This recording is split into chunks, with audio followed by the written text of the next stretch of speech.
এখনকার প্রধান প্রধান খবর। ভারতে পশ্চিমবঙ্গ রাজ্যের নির্বাচনে বিপুল ভোটে জয়ের পথে মুখ্যমন্ত্রী মমতা ব্যানার্জির তৃণমূল কংগ্রেস। কলকাতার রাস্তায় সমর্থকদের উল্লাস। আর এটা হচ্ছে বাংলার মেয়েদের অপমান করলে যে রেজাল্ট হবার কথা সেটাই করেছে বাংলারা।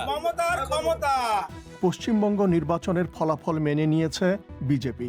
সর্বশেষ পরিস্থিতি ও বিশ্লেষণ শুনবেন সরাসরি কলকাতা থেকে। করোনা ভাইরাস সংকটে ৩৬.৫ লক্ষ পরিবারকে অর্থ সহায়তা দেওয়ার কথা ঘোষণা করেছে বাংলাদেশ সরকার। এসব নিয়েই শুরু হচ্ছে বিবিসি বাংলার প্রবাহ।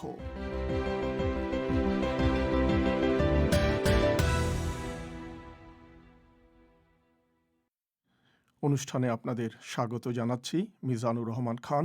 এই অধিবেশন আপনারা রেডিওতে FM প্রচার তরঙ্গ ছাড়াও ইন্টারনেটে শুনতে পাচ্ছেন বিবিসি বাংলার ওয়েবসাইট থেকে। ভারতে পশ্চিমবঙ্গ রাজ্যের নির্বাচনের সরকারি ফলাফলে স্পষ্ট যে টানা তৃতীয়বারের মতো আবারও রাজ্যের ক্ষমতায় আসতে যাচ্ছে মুখ্যমন্ত্রী মমতা ব্যানার্জির দল তৃণমূল কংগ্রেস। তীব্র প্রতিদ্বন্দ্বিতাপূর্ণ এবং উত্তেজনাকর এই নির্বাচনে প্রধানমন্ত্রী নরেন্দ্র মোদীর দল বিজেপি এবারে জেতার জন্য সর্বাত্মক চেষ্টা চালিয়েছে। মোট ২৯৪টি আসনের মধ্যে সরকারি হিসেবে তৃণমূল কংগ্রেস এখনও পর্যন্ত 4টিতে জয়ী হয়েছে এবং 205টিতে এগিয়ে রয়েছে। বিজেপি এগিয়ে 81টি আসনে। কিছুক্ষণ আগে এই ফলাফলে জনগণকে অভিনন্দন জানিয়েছেন মমতা ব্যানার্জি। বাংলার এই জয় সারা ভারতবর্ষে মানুষকে আমরা অভিনন্দন জানাচ্ছি এবং বাংলার এই জয় ল্যান্ডস্লাইড ভিক্টরি। এত অডসের বিরুদ্ধে লড়াই করে পুরো central government, total agency, election commission আমাদের সাথে খুব রূঢ় ব্যবহার করেছেন। তা সত্ত্বেও মনে রাখবেন, মানুষের এই জয় বাংলাকে শুধু বাঁচিয়ে দিয়েছে তাই নয়, মনুষ্যত্বকে বাঁচিয়ে দিয়েছে, মানবিকতাকে বাঁচিয়ে দিয়েছে, বাংলার মানুষকে বাঁচিয়ে দিয়েছে বলে আমি মনে করি। মমতা ব্যানার্জি। করোনা ভাইরাস মহামারীর কারণে নির্বাচন কমিশন বিজয় উদযাপনের ব্যাপারে সতর্ক করে দিয়েছে। কলকাতা থেকে যোগ দিচ্ছেন আমাদের সংবাদদাতা অমিতাভ ভট্টশালী। অমিতাভ, পশ্চিমবঙ্গে শেষ পর্যন্ত নির্বাচনের ফলাফল কি দাঁড়ালো? দেখুন মিজান, নির্বাচনের সরকারি ফলাফল ঘোষণা হয়নি। আমরা নির্বাচন কমিশনের হিসাব যদি দেখি, স্বাভাবিকভাবেই সেটা অনেক অনেক বিস্তৃত। সেখানে আপনি যে ফলাফলটার কথা বললেন তার থেকে আরেকটুখানি আরো বেশি কয়েকটা বেশি ফল ঘোষণা করা হয়েছে। যেমন তৃণমূল কংগ্রেস এখনো পর্যন্ত 14টি আসনে সরকারিভাবে জয়ী হয়েছে এবং 196টি আসনে তারা সরকারিভাবে এগিয়ে রয়েছে। আর ভারতীয় জনতা পার্টি সরকারিভাবে ঘোষণা করা হয়েছে তাদের 3টি আসনে জয় এবং 77টিতে তারা এগিয়ে আছে। তবে স্থানীয় সংবাদ মাধ্যমগুলোতে যা ফলাফল দেখা যাচ্ছে সেগুলো তারা করে নিজস্ব ব্যবস্থাপনার মাধ্যমে, নিজস্ব প্রতিনিধি রেখে। সেগুলোর মধ্যেও এক এক রকমের দেখা যাচ্ছে, কিন্তু মোটামুটি ভাবে যে ফলটা সামনে আসছে যে তৃণমূল কংগ্রেস 213টি আসনে, বিজেপি 78টি আসনে, এটা হচ্ছে মোটামুটি ভাবে এখনো পর্যন্ত ফল। তো তৃণমূলের প্রধান এবং বর্তমান মুখ্যমন্ত্রী মমতা ব্যানার্জি, তিনি তার এলাকা, নির্বাচনী এলাকা নন্দীগ্রামে দিনের শুরু থেকেই পিছিয়ে ছিলেন। সেখানে কি ফলাফল? সরকারিভাবে নন্দীগ্রামের ফলাফল এখনো ঘোষণা করা হয়নি, কিন্তু মুখ্যমন্ত্রী মমতা ব্যানার্জি কিছুক্ষণ আগেই একটি সংবাদ সম্মেলনে তিনি সেখানে পরাজিত হয়েছেন সেটা তিনি মেনে নিয়েছেন। তিনি যেটা বলেছেন যে নন্দীগ্রামের মানুষ যে রায় দিয়েছেন তা মেনে নিচ্ছি, ভালোই হয়েছে, বারে বারে নন্দীগ্রামে যেতে হতো, কিন্তু আমি আদালতে যাব। আমি খবর পেয়েছি যে জয়ী হবার পরে ফল বদলানো হয়েছে, এটা মমতা ব্যানার্জির ঘোষণা। আর তার আগের যদি সারাদিনের ঘটনাক্রম আমরা যদি দেখি, দুপুর পর্যন্ত যা ট্রেন্ড আসছিল তাতে মমতা ব্যানার্জি তার নিকটতম প্রতিদ্বন্দ্বী বিজেপির শুভেন্দু অধিকারীর থেকে অনেকটাই পিছিয়ে ছিলেন। কিন্তু খবর নিয়ে যেটা জানতে পারি যে তখনও পর্যন্ত আসলে নন্দীগ্রামের 1 নম্বর ব্লকের গণনা চলছিল, কিন্তু বাকি ছিল নন্দীগ্রামের 2 নম্বর ব্লকের গণনা। সেখানে প্রায় 25% মুসলিম ভোটার আছেন এবং সেই ভোটের একটা অংশ যে মমতা ব্যানার্জি পাচ্ছেন সেটা বোঝা গেল দুপুরের পর থেকে মিস ব্যানার্জি করে এগোতে থাকেন। একেবারে সন্ধ্যা পর্যন্ত কখনো মমতা ব্যানার্জি কখনো শুভেন্দু অধিকারী এগোচ্ছিলেন, এমনটাও পর্যায়ে এসেছে যে কোনো রাউন্ডের শেষে শুভেন্দু অধিকারী মাত্র 6 ভোটে এগিয়ে আছেন, কখনো আবার দেখা যাচ্ছে মমতা ব্যানার্জি 1200 ভোটে এগিয়ে আছেন। এইরকম ভাবেই চলছিল, কিন্তু সরকারিভাবে এখনো ফল ঘোষণা না হলেও মমতা ব্যানার্জি নিজে ওই ঘোষণাটা করেছেন, যেটা একটু আগে আমি বললাম। মিজান, অমিতাভ, খুব সংক্ষেপে পশ্চিমবঙ্গের প্রতিবেশী আসাম রাজ্যের ফলাফল কি? আসামের ফলও এখনো সরকারিভাবে সম্পূর্ণ ঘোষণা করা হয়নি, কিন্তু বিজেপি সেখানে সরকারের প্রত্যাবর্তন করছে এটা স্পষ্ট। কংগ্রেস যে মহাজোট গড়েছিল তাদের সঙ্গে বিজেপির প্রাপ্ত আসনের ফারাক প্রায় 30টি। সরকারিভাবে ফল বেরোনোর পরে এই সংখ্যার সামান্য হেরফের হতে পারে, কিন্তু খুব বেশি বদল হওয়ার সম্ভাবনা নেই। অর্থাৎ বিজেপি আবারও 5 বছরের জন্য আসামের শাসন ক্ষমতায় ফিরছে। অমিতাভ, আপনি আমাদের সঙ্গেই থাকুন। নির্বাচনের এই ফলাফলের পেছনে কারণ কি সে সম্পর্কে আপনার বিশ্লেষণ শুনবো একটু পর। তার আগে সংবাদদাতা শুভজ্যোতি ঘোষের কাছে শোনা যাক এই ফলাফলে তৃণমূল কংগ্রেস এবং বিজেপি সহ ভোটারদের প্রতিক্রিয়া কি।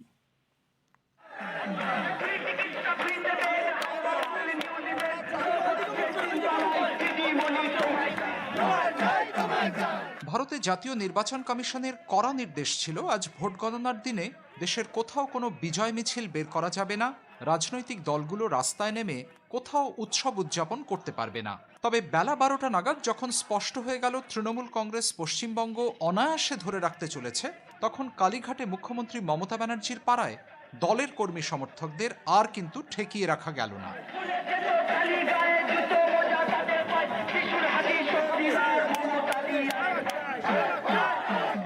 নন্দীগ্রামে মমতা ব্যানার্জি নিজে জিততে পারবেন কিনা তা নিয়ে তখনও টানটান উত্তেজনা, দলের তরফ থেকেও আসেনি কোনো আনুষ্ঠানিক প্রতিক্রিয়া। কিন্তু প্রিয় দিদি কিভাবে এই খেলায় জিতলেন তা নিয়ে তার অনুগামীদের কিন্তু বিন্দুমাত্র সংশয় ছিল না।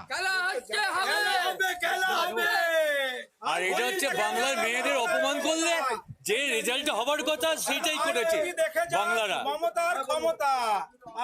বাংলার মেয়েদের মমতা বুঝিয়ে দিয়েছে ওর দিদি, বাংলার মেয়েদের আর অপমান করবে না। প্রধানমন্ত্রী মোদির সঙ্গে সরাসরি টক্কর নিয়ে জেতার মতো নেতা বা নেত্রী সারা দেশে যে একজনই, সে কথাও নির্দ্বিধায় বলছিলেন তারা। একাই খেলেছে, এখন যদি জিদানের পাশে যদি আমি নামি, যা রেজাল্ট হবে বাংলার মানুষ সেই রেজাল্টটা করে দেখিয়ে দিয়েছে যে মমতা ব্যানার্জির সাথে দুনিয়ার না ভারতবর্ষের কেউ আর নেই। জয় বাংলা। মমতা ব্যানার্জি তার মুসলিম ভোট ব্যাংক ধরে রাখতে পারবেন কিনা তা নিয়েও ভোটের আগে তুমুল চর্চা হয়েছিল। কলকাতার খিদিরপুর অঞ্চলের মুসলিমদের কিন্তু বলতে দ্বিধা নেই, বিজেপির সাম্প্রদায়িক এজেন্ডাই হিন্দুদের সঙ্গে তাদের দূরত্ব তৈরি করেছে। এই 7 বছর থেকে যবে থেকে বিজেপি এখানে এসছে তখন থেকে অনলি ফর হিন্দু মুসলিম। এছাড়া আমরা আগে আমার অনেক বন্ধু বান্ধব ছিল, এখন এইসব কারণে তাদের সঙ্গে একটা ধর্মীয় বিষয় অনেক হয়ে যায়। আর এই দূরত্ব ঘোচাতে আর মমতা ব্যানার্জির উন্নয়নমূলক কাজের সুবাদেই তৃণমূল ভোট পেয়েছে, সে কথাও তারা বলছেন সরাসরি। বিজেপি যখন থেকে বাঙালি এসেছে, আমিও একটা বাংলা স্কুলের ছাত্র, খিদিরপুর একাডেমি।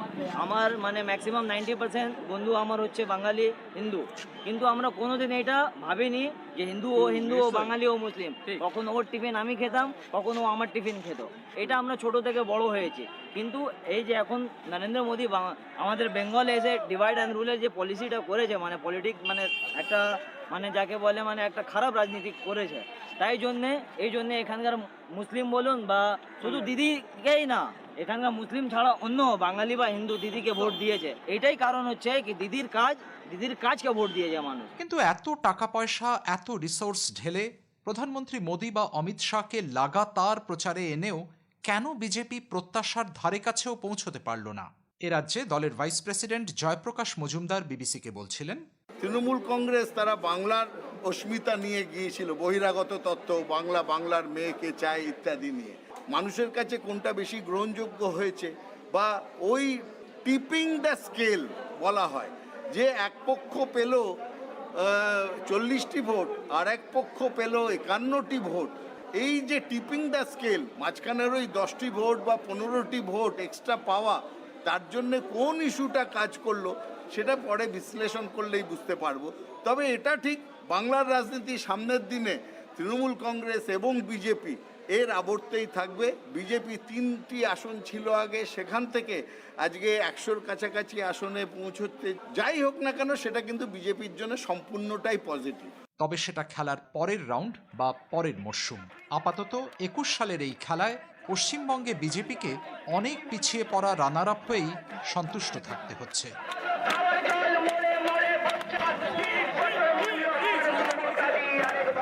শুনছিলেন কলকাতা থেকে পাঠানো শুভজ্যোতি ঘোষের প্রতিবেদন। আমাদের সঙ্গে অনুষ্ঠানের শুরু থেকেই আছেন অমিতাভ ভট্টশালী, কলকাতায় আমাদের সংবাদদাতা। অমিতাভ, এই ফলাফল কতটুকু প্রত্যাশিত ছিল আপনার কি মনে হয়? দেখুন, তৃণমূল কংগ্রেসের নেতাকর্মীরা এই ফলের ব্যাপারে বেশ কিছুদিন আগে থেকেই প্রত্যয়ী ছিলেন। তারা নিয়মিত সার্ভে করছিলেন সাধারণ মানুষের মধ্যে, এবং তৃণমূল কংগ্রেস যে ভোট কুশলীকে ডেকে দায়িত্ব দিয়েছিল এই নির্বাচনের জন্য, সেই প্রশান্ত কিশোরও মাসখানেক আগেই কিন্তু বলেছিলেন যে বিজেপি 3 অঙ্কের আসন সংখ্যাও ছুঁতে পারবে না, অর্থাৎ 100ও পেরোতে পারবে না, এবং সেটাই হয়েছে। তবে বিজেপি নেতারা ঠিক উল্টোটাই দাবি করেছিলেন। প্রধানমন্ত্রী থেকে শুরু করে স্বরাষ্ট্রমন্ত্রী অমিত শাহ সবাই বলছিলেন 200-র বেশি আসন পেয়ে তারা বিজেপি সরকার করবে, কিন্তু তাদের সেই দাবি একেবারেই যে মেলেনি সেটা তো দেখাই যাচ্ছে মিজান। তো তৃণমূল কংগ্রেস দেখা যাচ্ছে যে একটা বিপুল ভোটে জয়ের দিকে এগিয়ে যাচ্ছে, তো তাদের জয়ের পেছনে কি কাজ করেছে? বেশ কয়েকটা কারণ আছে। বিজেপি যে ধর্মীয় মেরুকরণের রাজনীতি চূড়ান্ত পর্যায়ে নিয়ে গিয়েছিল পশ্চিমবঙ্গে, সেটা অধিকাংশ মানুষ প্রত্যাখ্যান করেছেন, এটা বোঝা যাচ্ছে। এবং এই বিষয়টার উপরেই কিন্তু মমতা ব্যানার্জি বারে বারে জোর দিয়ে এসেছেন, তৃণমূল কংগ্রেস নেতারা বারে বারে জোর দিয়ে এসেছেন। এবং এমন অনেকের সঙ্গেই কথা হচ্ছিল যে যারা তৃণমূল কংগ্রেসের বিরোধী রাজনৈতিকভাবে বা মনে প্রাণে, তাদের একটা বড় অংশ কিন্তু এবারে তৃণমূল কংগ্রেসকে ভোট দিয়েছেন, কারণ তারা বিজেপির জয় আটকাতে চেয়েছেন। এবং এক্ষেত্রে মুসলমান ভোটারদের কথাও বলা দরকার, তারা একজোট হয়ে কিন্তু ভোট দিয়েছেন তৃণমূল কংগ্রেসকে। এবং এদের মধ্যে কংগ্রেস এবং বামফ্রন্ট আর কিছুটা আব্বাস সিদ্দিকীর যে আইএসএফ এর সমর্থকরাও ছিলেন। তবে তারা যেটা দেখেছেন, তাদের কাছে যে বিষয়টা মূল ছিল যে বিজেপির জয় আটকাতে পারবে একমাত্র তৃণমূল কংগ্রেস। তাই সিপিএম বা কংগ্রেসের যেসব ঘাঁটি এলাকা, ঘাঁটি বলে পরিচিত যে সমস্ত এলাকাগুলো, সেইগুলোতেও কিন্তু একচেটিয়া ভাবে তৃণমূল কংগ্রেসই জিতেছে। অমিতাভ, তৃণমূল বিপুল ভোটে জয়ের পথে থাকলেও তৃণমূলের যিনি নেতা মমতা ব্যানার্জি, তিনি তার নিজের এলাকা নন্দীগ্রামে সকাল থেকেই ভোটের ফলাফলে পিছিয়ে ছিলেন। এখনও সরকারি ফলাফল ঘোষণা করা হয়নি সেখানকার, কিন্তু মমতা ব্যানার্জি নিজেই সেখানকার পরাজয় স্বীকার করে নিয়েছেন। আপনি নন্দীগ্রামে বহুবার গিয়েছেন, এই নির্বাচনের সময়ও গিয়েছেন, তো তার এই পরাজয় যেটা তিনি স্বীকার করে নিলেন, এর পেছনে কি কারণ হতে পারে? দেখুন, তিনি নিঃসন্দেহে স্থানীয় তৃণমূল কংগ্রেসের যারা কর্মীরা নেতারা রয়েছেন তাদের কাছ থেকে খবর পেয়েছেন, তাই সরকারিভাবে ফলাফল ঘোষিত হওয়ার আগেই তিনি এই পরাজয়টা স্বীকার করে নিলেন। কিন্তু আমি যেটা নন্দীগ্রামে গিয়ে যেটা বুঝতে পেরেছিলাম, যে বেশ কয়েকবারই যেবার নন্দীগ্রামে গেছি, তখন কিন্তু বুঝতেই পারছিলাম যে ভীষণই হাড্ডাহাড্ডি একটা কিন্তু লড়াই হতে চলেছে, খুব ক্লোজ ফাইট হতে চলেছে তৃণমূল কংগ্রেস এবং বিজেপির মধ্যে, অর্থাৎ শুভেন্দু অধিকারী এবং মমতা ব্যানার্জির মধ্যে। সেখানে যেমন আমি দেখেছি একের পর এক এলাকায়, মানে হিন্দু এলাকায়, সেখানে তৃণমূল কংগ্রেসের কোনো অস্তিত্বই প্রায় চোখে পড়েনি। আবার উল্টো দিকে যখন মুসলিম অধ্যুষিত এলাকাগুলোতে গেছি, সেখানে কিন্তু বিজেপির কোনো অস্তিত্বই নেই, অস্তিত্বহীন তারা। তো লড়াইটা যে খুব হাড্ডাহাড্ডি, খুব ক্লোজ হতে চলেছে সেটা বুঝতেই পারছিলাম। যদিও বিজেপি এবং তৃণমূল দু দলের কোনো দলই সেটা মানতে চায়নি, দুজনেই তারা বলছিল যে আমরা বিপুল ভোটে জিতবো। কিন্তু যখন গণনা সারাদিন ধরে যারা ফলো করেছেন তারাই জানেন যে কতটা হাড্ডাহাড্ডি, কতটা ক্লোজ ফাইট হয়েছে। একবার কেউ সামান্য ভোটে এগিয়ে গেছে, কেউ পিছিয়ে গেছে, এরকম ভাবেই কিন্তু সারা দিনটা চলেছে। অমিতাভ, এবারের নির্বাচনে জেতার জন্য বিজেপি সর্বাত্মক চেষ্টা চালিয়েছে, প্রধানমন্ত্রী নরেন্দ্র মোদী থেকে শুরু করে স্বরাষ্ট্রমন্ত্রী অমিত শাহ পর্যন্ত, তো তারা তাদের কাঙ্ক্ষিত জয় পেলেন না কেন? যেটা একটু আগে আমি উল্লেখ করছিলাম, যে প্রথমত হচ্ছে যে মেরুকরণের যে রাজনীতি তারা এতটাই চূড়ান্ত পর্যায়ে নিয়ে গিয়েছিল যে সেটা কিন্তু পশ্চিমবঙ্গের মানুষের পছন্দ হয়নি। আসলে পশ্চিমবঙ্গের মানুষজন উত্তর ভারতে যে যতটা ধর্মীয় মেরুকরণ দিয়ে ভোট করা যায়, সেই ততটা কিন্তু ধর্মীয় বিভাজন পশ্চিমবঙ্গের মানুষ, সাধারণ মানুষের কথা বলছি, তারা কিন্তু মানেন না।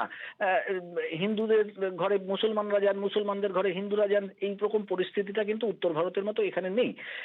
সেই কারণেই এতটা বেশি চূড়ান্ত পর্যায়ে নিয়ে যাওয়াটাকে মানুষ পছন্দ করেননি।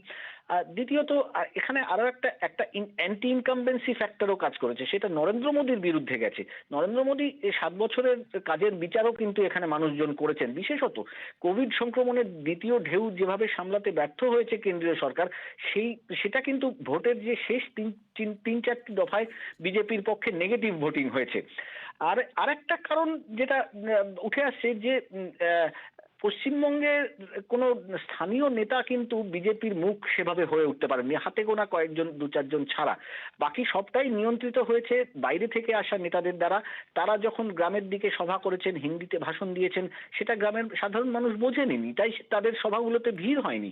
এমনকি বিজেপির প্রেসিডেন্টের সভাতেও ভিড় দেখতে পাইনি আমরা। অমিতাভ, আপনাকে অনেক ধন্যবাদ। কলকাতা থেকে বলছিলেন অমিতাভ ভট্টশালী। আপনারা শুনছেন বিবিসি বাংলার প্রবাহ। এবারে মোয়াজ্জেম হোসেনের কাছে বিশ্বের আরও কিছু খবর। ইরানের সর্বজন শ্রদ্ধেয় সামরিক কমান্ডার কাসেম সুলাইমানির সমালোচনার উপর একটি অডিও রেকর্ড ফাঁস হওয়ার পর সে দেশের পররাষ্ট্রমন্ত্রী ক্ষমা চেয়েছেন। জাভেদ জারিফ বলছেন, এসব মন্তব্যের জন্য ইরানের জনগণ এবং বিশেষভাবে মিস্টার সুলাইমানির পরিবার তাঁকে মাফ করবেন বলে আশা করেন। ওই অডিও রেকর্ডে মিস্টার জারিফকে বলতে শোনা যায় যে রেভলিউশনারি গার্ডস বাহিনী এবং মিস্টার সুলাইমানি তাঁর কাজে বিঘ্ন সৃষ্টি করছেন। ওসামা বিন লাদেনকে হত্যার অভিযানে মার্কিন বাহিনীকে সাহায্যকারী পাকিস্তানি ডাক্তারের মুক্তি দাবি করেছেন তাঁর আইনজীবী। ওসামা বিন লাদেনের মৃত্যুর 10ম বার্ষিকীতে এই দাবি জানানো হলো। পাকিস্তানে ওসামা বিন লাদেনের হত্যার পর শাকিল আফ্রিদিকে 23 বছরের কারাদণ্ড দেওয়া হয়। তবে মার্কিন স্পেশাল ফোর্সকে সাহায্য করার জন্য নয়, তাঁর বিরুদ্ধে মামলা হয়েছিল একটি জঙ্গি গোষ্ঠীকে সহায়তার অভিযোগ এনে। জার্মানির পুলিশ বলছে, মে দিবসের একটি মিছিল সহিংস হয়ে ওঠার ঘটনায় 30 জনেরও বেশি পুলিশ কর্মকর্তা আহত হয়েছেন। শনিবার রাতে রাজধানী বার্লিনে সংঘর্ষের সময় পুলিশ 240 জনকে গ্রেপ্তার করে। মূলত শান্তিপূর্ণ এসব মিছিলে 30,000-এরও বেশি মানুষ অংশ নেন। ইউরোপের অন্যান্য দেশেও মে দিবস উপলক্ষে বিক্ষোভ হয়েছে। আন্তর্জাতিক মহাকাশ স্টেশন থেকে 4 জন নভোচারী পৃথিবীতে ফিরে এসেছেন। মার্কিন ও জাপানি মহাকাশ সংস্থার এই 4 নভোচারী ফ্লোরিডা অঙ্গরাজ্যের কাছে সাগরে অবতরণ করেন। এই নভোচারী দলটি মহাকাশে 6 মাস কাটানোর পর পৃথিবীতে ফিরেছেন। খারাপ আবহাওয়ার কারণে আইএসএস থেকে তাদের যাত্রা শুরু করতে বিলম্ব হয়েছিল। ডেমোক্রেটিক কঙ্গো প্রজাতন্ত্রে একজন ঊর্ধ্বতন মুসলিম ধর্মীয় নেতা শেখ আলী আমিনি গুলিবিদ্ধ হয়ে নিহত হয়েছেন। বেনি শহরের প্রধান মসজিদে তিনি শনিবার সন্ধ্যার নামাজে যখন নেতৃত্ব দিচ্ছিলেন, তখন তার উপর বেশ কয়েকবার গুলিবর্ষণ করা হয়। এই হত্যাকাণ্ডের পেছনে কারা তা জানা যায়নি। তবে এর কয়েক ঘণ্টা আগে ওই একই অঞ্চলের 2টি গ্রামে সন্দেহজনকভাবে এডিএফ বিদ্রোহীরা আক্রমণ চালায়। ভারতে করোনা ভাইরাস মহামারী শুরুর পর থেকে এ পর্যন্ত সবচেয়ে বেশি দৈনিক মৃত্যুর খবর বেরোনোর পর প্রধানমন্ত্রী নরেন্দ্র মোদীর উপর জাতীয় লকডাউন আরোপের জন্য চাপ বাড়ছে। আমেরিকার প্রধান সংক্রামক রোগ বিশেষজ্ঞ ডক্টর অ্যান্টনি ফাউচিও সংক্রমণ নিয়ন্ত্রণে আনার জন্য কয়েক সপ্তাহব্যাপী লকডাউনের আহ্বান জানিয়েছেন। ভারতের আরও কয়েকটি রাজ্যের মতো উড়িষ্যা রাজ্যেও বুধবার থেকে 14 দিনের জন্য লকডাউন আরোপের কথা ঘোষণা করা হয়েছে। সংবাদদাতারা বলছেন, স্বাস্থ্য অবকাঠামো দুর্বল এমন ছোট ছোট রাজ্যগুলোতে এখন সংক্রমণ বাড়ছে। মোয়াজ্জেম হোসেন। এবারে খেলার খবর।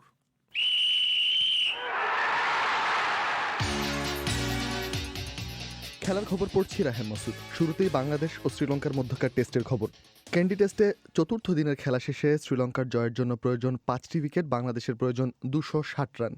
তবে আপাত দৃষ্টিতে মনে হচ্ছে শ্রীলঙ্কাই এই ম্যাচে জয়ের দ্বারপ্রান্তে আছে। 194 রানে 9 উইকেট। এই অবস্থায় শ্রীলঙ্কা ইনিংস ঘোষণা করে দ্বিতীয় ইনিংসে।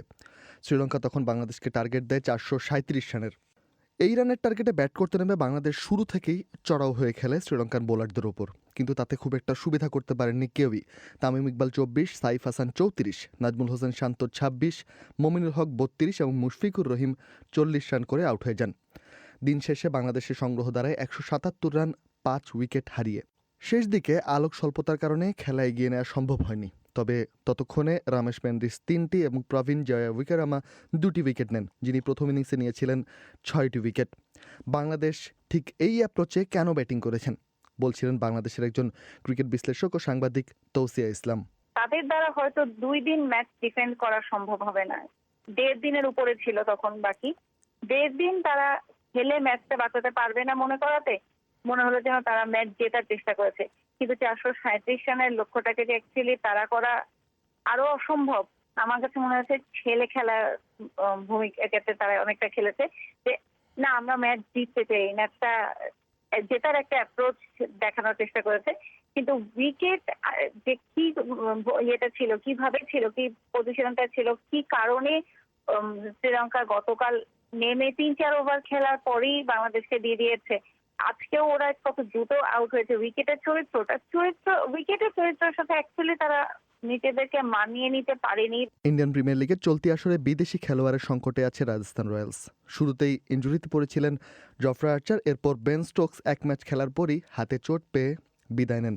বিদেশি খেলোয়াড়ের খোঁজে হন্যে হয়ে থাকা রাজস্থান রয়্যালসে যোগ দিতে যাচ্ছিলেন দক্ষিণ আফ্রিকার ব্যাটসম্যান ভ্যান্ডার ডুসেন, কিন্তু ভারতের ভিসা পাওয়া সত্ত্বেও দক্ষিণ আফ্রিকার ক্রিকেট বোর্ডের অনাপত্তিপত্র পাননি এই ক্রিকেটার।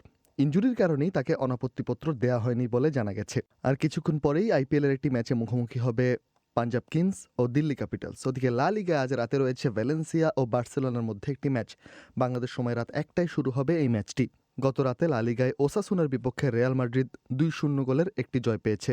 এই জয় দিয়ে পয়েন্ট তালিকার শীর্ষের মাত্র 2 পয়েন্ট ব্যবধানে আছে রিয়াল মাদ্রিদ। 2 নম্বরে অবস্থান করছে দলটি, 1 নম্বরে আছে অ্যাথলেটিকো মাদ্রিদ। ওদিকে আজ রাতে ইংলিশ প্রিমিয়ার লিগে বেশ কয়েকটি গুরুত্বপূর্ণ ম্যাচ রয়েছে। ম্যানচেস্টার ইউনাইটেড ও লিভারপুল বাংলাদেশ সময় রাত 9:30 মাঠে নামবে। খেলা হবে ওল্ড ট্র্যাফোর্ডে। ওদিকে টটেনহাম হটস্পার ও শেফিল্ড ইউনাইটেড বাংলাদেশ সময় রাত 12:15 মাঠে নামবে। আরেকটি ম্যাচ এখন চলছে নিউক্যাসল ইউনাইটেড ও আর্সেনালের মধ্যে। খেলার খবর শুনলেন রায়হান মাসুদের কাছে। বাংলাদেশের সরকার আজ দুস্থ এবং অসহায় এমন 36.5 লক্ষ পরিবারকে নগদ অর্থ সহায়তা দেওয়ার কথা ঘোষণা করেছে। করোনাকালীন বিভিন্ন শ্রেণী পেশার মানুষের জন্য সরকারের যে আর্থিক সহায়তা কর্মসূচি, এটি তারই অংশ। এর আগেও এ ধরনের সাহায্য দেওয়ার ক্ষেত্রে দুর্নীতির অভিযোগ উঠেছিল। ঢাকা থেকে ফারহানা পারভিন। করোনা ভাইরাসের সংক্রমণ শুরু হওয়ার পর গত বছর সরকার দুস্থ ব্যক্তিদের অর্থ সহায়তা দেন, কিন্তু সেই নগদ অর্থ অনেকের কাছেই পৌঁছায়নি বলে অভিযোগ রয়েছে। এমনই একজন ব্যক্তি বিবিসির কাছে অভিযোগ করেছেন, তার নাম তালিকায় থাকলেও তাকে অর্থ দেওয়া হয়নি, বরং তার কাছ থেকেই উল্টো টাকা নেওয়া হয়েছে। ওই ব্যক্তির নিরাপত্তার স্বার্থে তার বক্তব্য আমাদের একজন সহকর্মী পড়ে শোনাচ্ছেন। আমাদের এলাকায় যে মেম্বার আছে তার কাছে আমি আমার নাম দিয়েছিলাম। আমি এমনিতে কিছু করি না, আমার নাম একটা তালিকাতে নেওয়া হয়। আমাকে বলা হয় আমার নামে 2,500 টাকা আসবে। এরপর আমাকে টাকা না দিয়ে ঘোরাতে থাকে। এক পর্যায়ে বলেছে সরকার আমাকে কোনো টাকা দেয়নি। এক পর্যায়ে আবার আমাকে বলেছে টাকা তুলতে 200 টাকা, ফর্ম তুলতে আরও 100 টাকা লাগবে। এই বলে মোট 400 টাকা মেম্বারকে দিতে হয়েছে, কিন্তু ওই 2,500 টাকা আমি আর পাইনি। বাংলাদেশের সরকার আজ দুস্থ এবং অসহায় এমন 36 লক্ষ পরিবারকে নগদ অর্থ সহায়তা দিয়েছে। মোবাইল ফিনান্সিয়াল সার্ভিসের মাধ্যমে G2P অর্থাৎ গভর্নমেন্ট টু পার্সন ভিত্তিতে 2,500 টাকা করে এসব পরিবারের কাছে নগদ অর্থ দেয়া হচ্ছে। এদিকে গত বছর সরকার যে অর্থ সহায়তা দিয়েছে সেটাতে দুর্নীতি হয়েছে বলে প্রতিবেদন দিয়েছে ট্রান্সপারেন্সি ইন্টারন্যাশনাল বাংলাদেশ। সংস্থাটির প্রধান ড. ইফতেখারুজ্জামান বলেন, গত বছর নগদ সহায়তার উপকারভোগীদের 56% সহায়তা পেতে অনিয়ম ও দুর্নীতির শিকার হয়েছেন। এবারে যাতে তেমনটা না হয় সেদিকেই নজর দেওয়ার পরামর্শ দেন তিনি। প্রথম কথা হচ্ছে আমাদের প্রত্যাশা হবে যে এবারের এই কার্যক্রমে গতবারের অভিজ্ঞতাটাকে যেন কাজে লাগানো হয়। যাদের তালিকায় নাম রয়েছে বা নাম ছিল, তার নাম থাকা সত্ত্বেও টাকা তারা পায়নি, এরকম ছিল 69% মানুষ।